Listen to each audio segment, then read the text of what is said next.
ওগো আমার ছাত্রছাত্রী গ্রাজুয়েশন কমপ্লিট করা ভাই ও বোনেরা, তোমাদের মাধ্যমে তো অনেকেই বলে, হাই রে এত লেখাপড়া করছি চাকরি নাই, চাকরি কি করে হবে ভাই, চাকরি কি করে হবে বোন।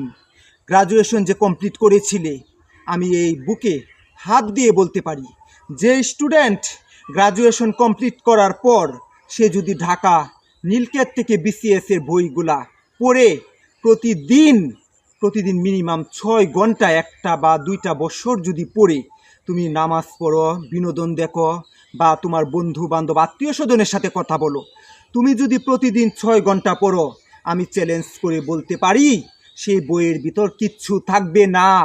সম্পূর্ণ চাকরির ইন্টারভিউর পড়া তোমার তখন তোমার মনে জ্ঞানের গর্ব পরিধিসীমা এসে যাবে।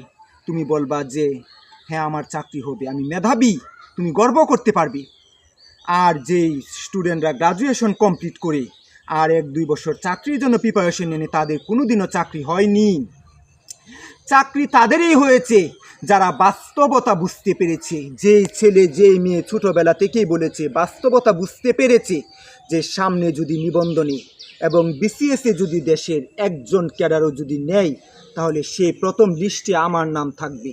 সামনে যদি বিসিএসে বা কোনো গভর্নমেন্টের আওতাভুক্ত 15 জন 20 জন লোকও যদি নেয়, তাদের মেধা তালিকায় সিলেটে আমি থাকব।